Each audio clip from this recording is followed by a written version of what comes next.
욥기 19장 25절에서 27절을 먼저 보죠.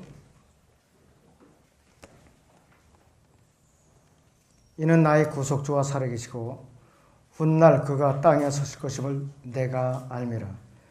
내 피부에 벌레들이 이 몸을 멸하여도 내가 내 몸을 입고 하나님을 보리라. 내가 친히 그를 보리니 비록 내 콩팥이 내 안에서 소멸된다 해도 다른 사람이 아닌 내 눈으로 보리라. 한 구절 더 보죠. 고린도전서 15장을 봅니다. 고린도전서 15장 20절에서 23절을 보겠습니다.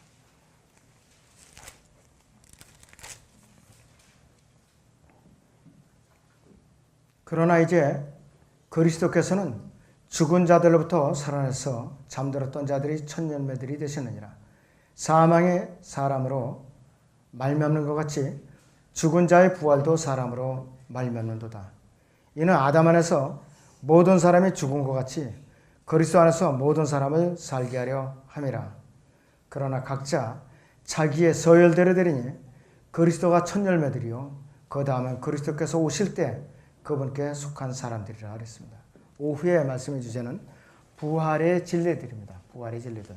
부활의 진리들입니다. 대부분의 사람들이 이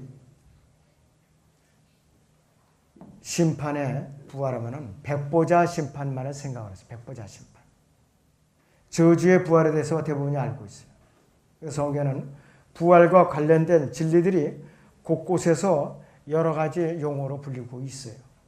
우리는 하나님께 각 세대마다 섭리적으로 간섭하신 이 부활의 진리들을 이제 자세히 공부함으로써 더 정확하게 이 부활에 대해서 확신을 얻고 하나님의 오묘한 진리들을 우리가 깨달을 수 있어야 됩니다.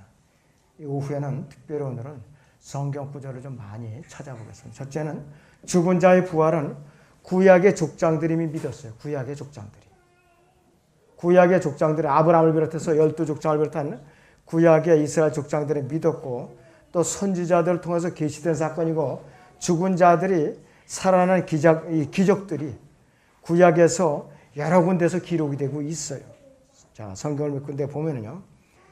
이 미래의 예수 그리스도의 모형으로서 자기가 백세에 낳은 아들 이삭을 돌려받을 것을 믿고 모리아산에서 제물로 드린 아브라함에 대해서 한번 보죠. 창세기 22장을 보겠습니다. 창세기 22장 4절에서 8절을 보겠습니다. 창세기 22장 4절에서 8절을 보겠습니다.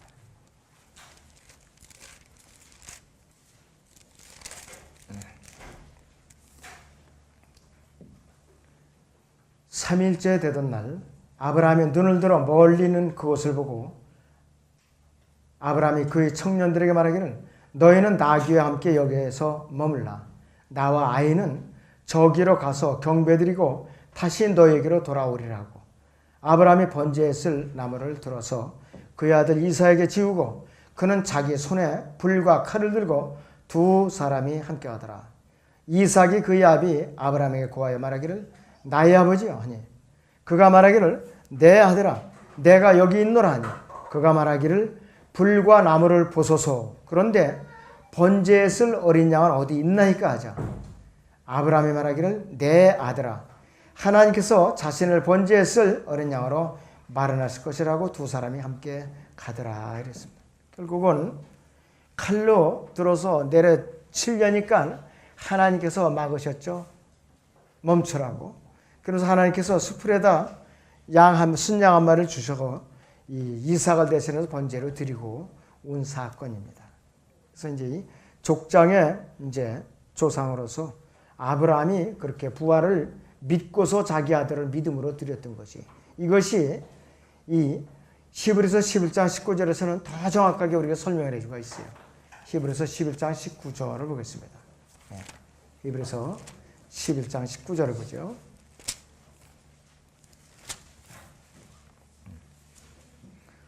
자, 그래서 그는 하나님께서 죽은 자들로부터 그를 살리실 수 있으리라고 생각하였습니다.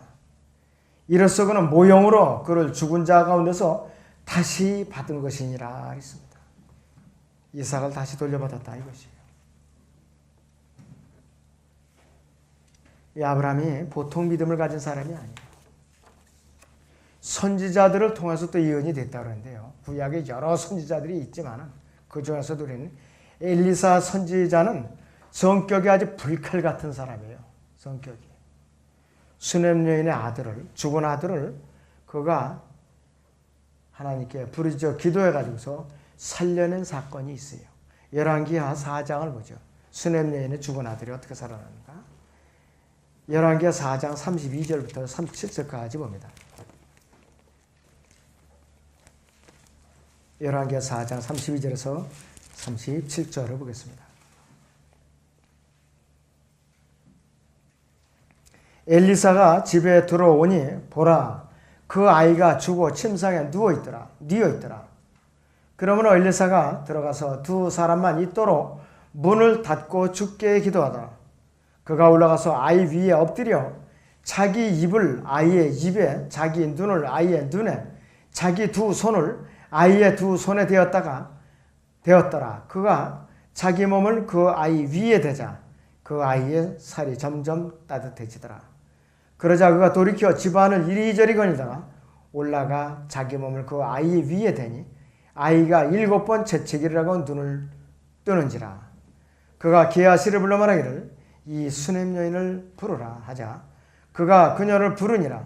그녀가 엘리사에게 오자 그가 말하기를 네 아들을 데리고 오라 하더라.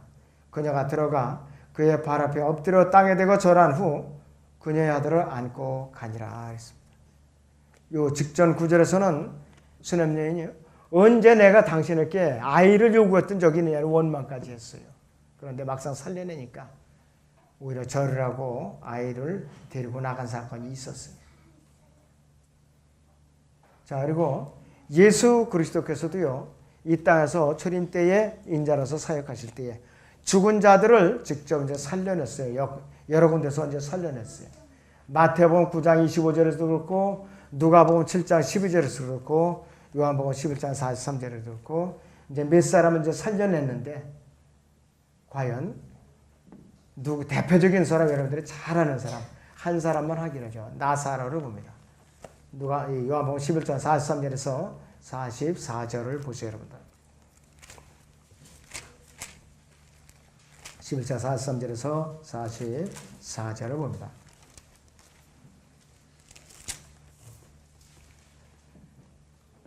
이 말씀을 하시고 큰 음성으로 지시기를 나사로야 나오너라고 하시니 죽었다가 자기 손발이 수위로 등해지고 얼굴이 수건으로 가려진 채 나오더라.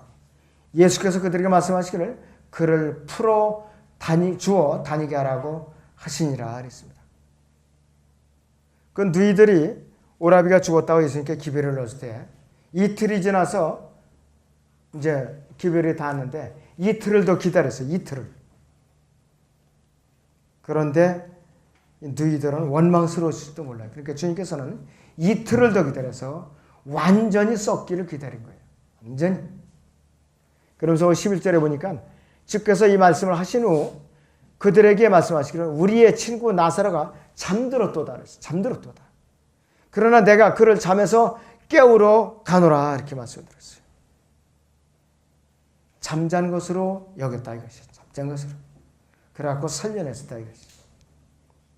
그리고 예수님께서도 그분 자신이 부활할 것을 예언하신 분이에요. 여러 구절들이 있어요. 여러 구절들이 있지만 요한복음 10장 18절만 보겠습니다. 10장에 18절을 보죠. 아무도 그랬어요. 아무도 생명을 내어서 빼앗을 자가 없으나 내 스스로 그것을 내어 놓느니라. 나에게는 생명을 내어 놓을 권세도 있고 또 그것을 다시 얻을 권세도 있노라. 이 계명은 내가 내 아버지께로부터 받은 것이니라고 하시니라. 그분께서 십자가의 죽음을 앞두시고 이미 부활을 예언해 놓으신 거예요. 부활을. 자, 그런가 하면은 예수님의 12 사도들이 있었죠. 그 사도들도 죽은 자를 살려내는 그 부활의 능력을 부여받았어요. 예수 그리스도의 부활을 따라서 그 당시에 예수님께서 죽으시지 사흘 만에 살아나실 때 죽었던 많은 성도들이 몸이 이제 부활을 한 장면이 나옵니다. 마태복음 27장 51절에서 보면은 그런데 보라 성전의 휘장이 위에서 아래까지 둘로 찢어지고 땅이 흔들리며 바위들이 갈라지고 무덤들이 열리며 잠들었던 많은 성도들이 몸이 일어났으며 주께서 부활하신 후에 무덤에서 나와 거룩한 도성으로 들어가 많은 사람들에게 나타나더라 그랬어요. 물론 이 사람들은 수명대로 살다가 죽었어요. 수명대로 살다 죽었다 이것이. 베드로는 누구를 살려내느냐 하면 타비다라고 하는 한 과부를 살려냈어요. 사도행전 9장을 봅니다. 사도행전 9장 36절에서 42절을 보겠습니다. 사도행전 9장 36절에서 42절을 보겠습니다. 자, 그때에 요파에 타비다라고 하는 어떤 제자가 있었는데 번역하면 도르카라. 이 여인이 행한 선행과 구제가 심히 많더라. 그 즈음에 그녀가 병들어 죽으니 사람들이 그녀를 씻어 다락방에 뉘어 놓았더라. 룻다는 요파에 가까우므로 제자들이 베드로가 그곳에 있다는 소문을 듣고 두 사람을 그에게 보내어 지체 말고 그들에게로 오라고 간청하니 베드로가 일어나 그들과 함께 가더라. 그가 도착하자 사람들이 그를 다락방으로 데려가니 모든 과부가 베드로 곁에 서서 울며 도르카가 그들과 함께 있을 때에 만든 겉옷과 속옷들을 보여주니라. 베드로가 그들을 다 내보내고 무릎을 꿇고 기도한 후 시체를 향해 돌아서서 타비다야 일어나라고 말하니 그녀가 눈을 떴으면 베드로를 보자 일어나 앉더라. 베드로가 손을 내밀어 그녀를 일으켜 세우고 성도들과 과부들을 불러 살아있는 그녀를 보여주니 이 일이 요파 온 지역에 알려지고 많은 사람이 주를 믿으니라. 베드로가 요파에서 여러 날을 피역장의 시몬이라는 사람과 함께 지내더라 그랬습니다. 예수님께서도 많은 사람들을 일으키셨어요. 그러나 자신을 십자가 못 박혀 죽으시고 부활하셨어요. 베드로도 남은 이렇게 부활을 시켜놓고 자신은 순교를 당했어요. 사도 바울도 열심히 밤새도록 설교 말씀을 경청하다가 떨어져 죽은 젊은이를 살려낸 사건이 있죠. 사도행전 20장을 봅니다. 사도행전 20장 7절에서 10절을 보세요. 사도행전 20장 7절에서 10절을 봅니다. 그 주의 첫날 제자들이 빵을 떼고자 함께 모였을 때 바울이 그들에게 설교하되 다음날 떠날 준비를 하고 한밤중까지 설교를 계속하더라. 그들이 함께 모인 다락방에는 많은 등불이 켜져 있는데 유두고라고 하는 한 청년이 창가에 앉았다가 깊은 잠에 빠졌더라. 바울이 오래 설교하므로 그가 잠을 이기지 못하여 3층에서 떨어졌는데 일으켜보니 죽었더라. 그러자 바울이 내려가서 그에게 엎드려서 팔로 그를 안고 말하기를 소란 피우지 말라 생명이 그에게 있도다라고 하더라 그랬습니다. 그러므로 그가 다시 올라가 빵을 떼어서 먹은 후에 동이 틀 때까지 오랫동안 대화하고 나서 그것을 떠나니라 그랬습니다. 사람들이 살아나고 젊은이를 데려오니 적지 않은 위로를 받더라. 이 정도로 설교를 열심히 들어있죠. 이 정도로 떨어져 죽을 정도로 얼마나 심취했어요. 그래서 이 사도 바울도 죽은 자를 이제 부활시킨 그 표적을 행했었죠. 자, 그래서 이 부활을 할 몸과 연관된 이 죽을 몸들이 있는데 이제 씨앗을 뿌리면은 알맹이가 싹이 터서 자라나서 추수와 이제 관련이 있듯이 죽을 몸이 부활의 몸과 분명히 연관이 있어요. 여러분들 죽을 몸이 우리가 변화된다 이것이에요. 고린도 전서를 보죠. 15장 37절에서 38절을 봅니다. 고린도서 15장 37절에서 38절을 보세요. 자, 또 내가 뿌리는 것은 앞으로 될 형체를 뿌리는 것이 아니라 밀이나 다른 씨앗의 알맹이일 뿐이나 하나님께서는 자기 뜻대로 씨앗에다 형체를 주시되 씨앗마다 그 고유한 형체를 주시느라고 기록하고 있어요. 여러분들 채소 씨앗들 봐요. 모양이 다 달라요. 모양이. 여러분들 좁쌀 씨앗, 보리씨, 밀씨, 또 벽씨, 또 수박씨, 참외씨 다 다르죠. 형태가 다 다르게 뿌렸지만은 또 모양도 또 다 다르게 자라나요. 모양도. 죽을 몸은 썩지 않고 영광되고 능력 있고 영광적인 영적인 몸으로 우리는 분명히 변화를 있습니다. 변화를 있게 된다. 여러분 각자 모양 생김새가 다 다르죠. 키도 크고 작고 또 얼굴 모양도 강한 사람, 또 어둡게 보이는 사람, 밝게 보이는 사람, 성격이 밝은 사람, 어두운 사람, 뭐 여러 사람, 부류의 사람들이 있지만은 이 사람들이 다 영적인 몸으로 변화돼도 금방 서로 알아봐요. 만약에 아주 모습이 똑같다, 이거 곤란하겠죠.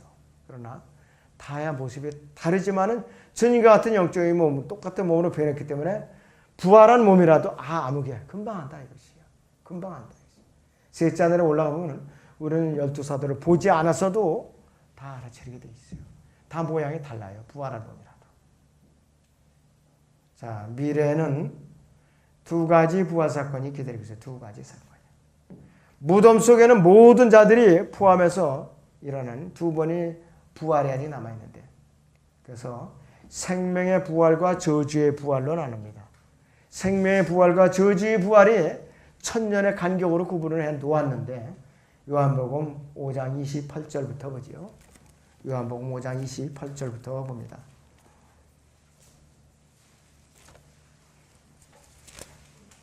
요한복음 5장 28절부터 봐요. 이를 이상하게 여기지 말라. 무덤들 속에 있는 모든 자들이 그의 음성을 들을 때가 오나니 선을 향하는 자는 생명의 부활로, 악을 향하는 자는 저주의 부활로 나오리라. 이렇게 말씀을 하고 있어요. 물론 생명의 부활은 교회 시대의 우리 성도들을 비롯해서 환란 성도, 구약 성도들이 다 포함되고 있어요. 그래서 우리는 물론 데살로니가서 4장이나 고린도서 15장에 있는 대로 우리는 산채로, 주님 빨리 이제 더디 오시지 않은 산채로 변화돼서 그대로 들림받는다 이것이.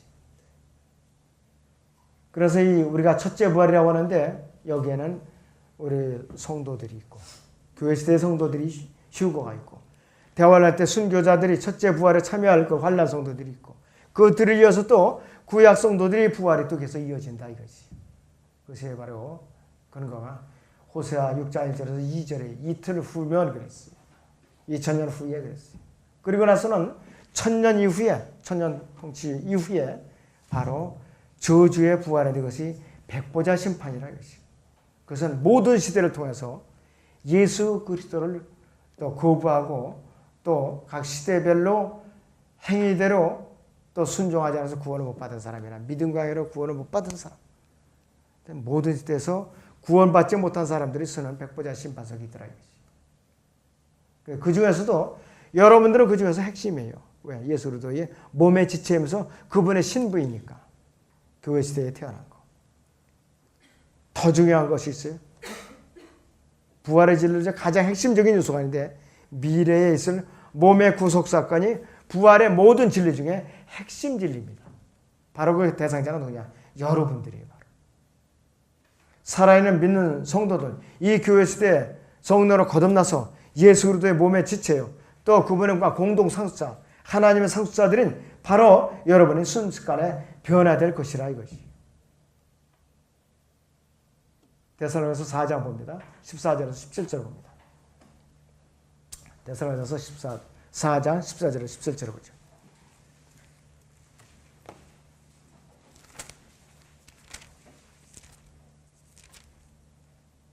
예수께서 죽었다가 다시 살아나신 것을 우리가 믿는다면 그와 같이 하나님께서는 예수 안에서 잠든 자들도 그와 함께 데리고 오시라. 앞서간 성도들 혼을 다시 데리고 내려온다 이것이. 우리가 주의 말씀으로 너희에게 이것을 말하느니 주께서 오실 때까지 살아남는 우리가 잠들어 있는 자들보다 결단코 앞서지 못하리라. 주께서 호랑과 천사장의 음성과 하나님의 나팔 소리와 함께 하늘로부터 친히 내려오시니 그러면 그리스도 안에서 죽은 자들이 먼저 일어나고 그러고 나서 살아나는 우리도 공중에서 주와 만나게 그들과 함께 구름 속으로 끌려 올라가리니 그리하여 우리가 영원히 주와 함께 있으리라 그랬어요. 주께서 호령하시고 천사장의 음성이 들리고 하나님의 나팔 소리가 세 가지가 동시에 다 들려야 돼. 세 가지가. 그래서 각자 이름이 이리 올라오더라 아무게 그렇게. 자, 이 휴거 사건이 있을 때 전 세계 각지에 무덤들이 참 바쁠 거예요. 무덤들이 거기서 전부 다 이렇게 나와야 되니까. 그리고 바닷속에 수장된 사람들 그 바닷속이 참 바쁠 거예요. 그 물을 치솟고 올라와야 되니까. 그리고 화장해서 어디에 뿌렸다. 이 뼈가루도 주님께서 초자연적인 몸으로 다 모아가지고서 이 결합시키느라고 이 생태계가 참 바쁠 거예요. 그 당시. 그 순간만 되면. 너무나도 바쁠 거라 그랬어요. 그리고 납골당 안에 안치되는 유골들 이게 참 바쁠 거예요. 그 당시 되면. 아마 납골당 그 종사자들이 깜짝 놀라겠죠. 비었어. 여기도 비어있네. 어디 갔지? 찾느라고 난리칠 거예요. 구원받지 못한 가족들이 어느 날 납골당에 찾아왔는데 자기 가족들이 유골이 없어요. 그러면 그 납골당 항의라고 했죠. 빨리 내놓으라. 물어내라고. 난리칠 거예요. 아마. 그 휴고 사건이 있으면은 다 혼란이 올 거예요. 자동차 운전하다가 자동차는 그냥 가는데 운전자는 없지. 비행기가 날아가는데 없어요. 사람이. 또 배가 운항하는데 선장이 없거나 항해사가 없어봐요. 아주 엄청난 혼란이 올 거예요. 그래서 이 몸의 구속 사건이 부활의 진리 중에 핵심 중에 핵심이라 그래요. 핵심 중에 핵심. 그래서 특별히 이 미래에 있을 이 부활 사건을 우리가 산채로 들림받은 것을 몸의 구속이라고 성경에서 정의를 하고 있어요. 몸의 구속. 이 로마서 8장을 봅니다. 22절에서 23절을 봅니다. 로마서 8장 22절에서 23절을 봅니다.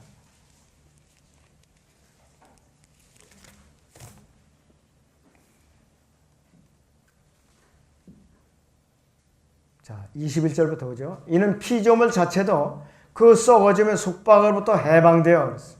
하나님의 자녀의 영광스러운 자유에 이를 것이기 때문이라.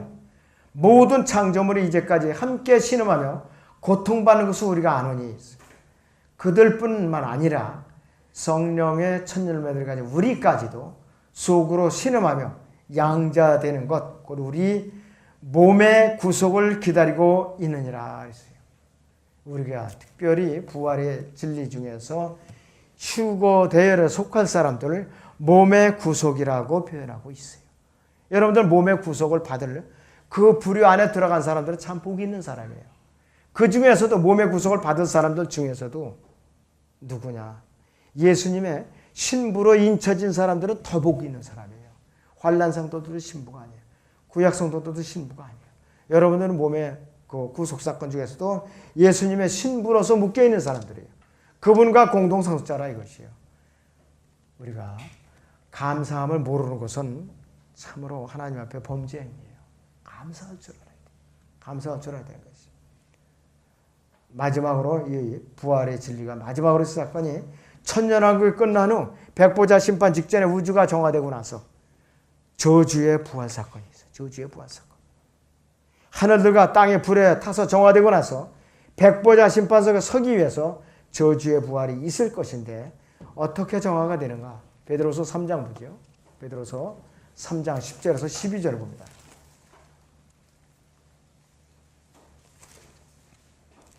10절에서부터 12절을 봅니다.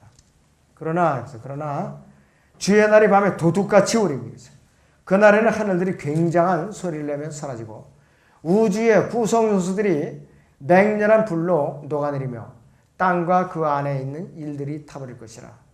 그때 이 모든 것이 녹아지리니 너희가 모든 거룩한 행실과 경건에 있어 어떤 사람들이 되어야겠느냐. 하나님의 날이 오기를 고대하고 열망하라. 그때는 하늘들이 불에 타서 녹아버리고 우주의 구성 요소들도 맹렬한 불에 녹아질 것이나 그랬습니다. 하나님의 날은 영원히 시작되는 그 날을 말하는 것이에요.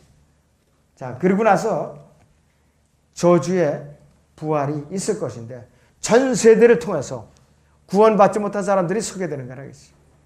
죽은 악인들이 부활에 대해서 구체적으로 설명되어 있지 않지만 그들의 행위에 따라 심판을 받아서 영원히 꺼지지 않는 우주의 어느 밑바닥에 생기게 될 이 불못으로 던져진 사람들이다 이것이요. 요한계시록 20장을 봅니다. 11절부터 15절까지 보세요. 이것이 바로 저주의 부활 사건의 마지막 심판이에요. 또 내가 큰 백보자와 그 위에 앉으신 분을 보니 그의 면전에서 땅과 하늘이 사라졌고 그들이 설 자리도 보이지 않더라. 또 내가 죽은 자들을 보니 작은 자나 큰 자나 하나님 앞에 서 있는데 책들이 펴져 있으며 또 다른 책도 펴져 있는데 그것은 생명의 책이라. 죽은 자들은 자기들의 행실에 따라 그 책에 기록된 대로 심판을 받더라. 그랬어요. 여기서 죽은 자들이 백보자 심판에서 전 세대를 통해서 양심 심판을 받은 사람들, 그 다음에 천년왕국 때에 행위로만 구원받은 사람들까지 다 포함됩니다. 이 사람들의 행위로 심판을 받아갖고 영원에서 생명을 연장이 되죠. 이 사람들. 영원의 상급까지 또 유업이 있는 사람들이. 자, 그리고 나머지는 무엇이냐? 다 저주의 심판이에요. 저주의 심판을 받은 사람들이에요. 바다도 그 안에 있던 죽은 자들을 넘겨주고 셋째 하늘 밑에는 큰 깊음의 바다라 계시. 또 사망과 지옥도 그들 안에 있던 죽은 자들을 넘겨주고 그들이 각자 자기들이 행에 따라 심판을 받으며 사망과 지옥도 불못에 던져지 이것이 둘째 사망이라.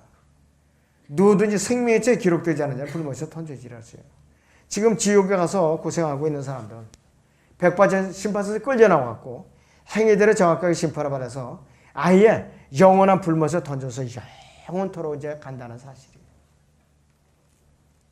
그래서 과연 여러분께서 이 대열에 여러분들이 서지 않고 휴거의 대열에 속했고 또 우리는 몸의 구속과 이렇게 딱 이렇게 약속으로 묶여 있는 사람들이에요. 여러분들. 얼마나 여러분들이 복된 사람들이에요. 얼마나 감사하냐 이거지. 주님께서 오시는 그 순간까지 입에서 찬양 감사가 인색해서는 안 돼. 풍성하게 나와야 됩니다. 네, 기도합니다.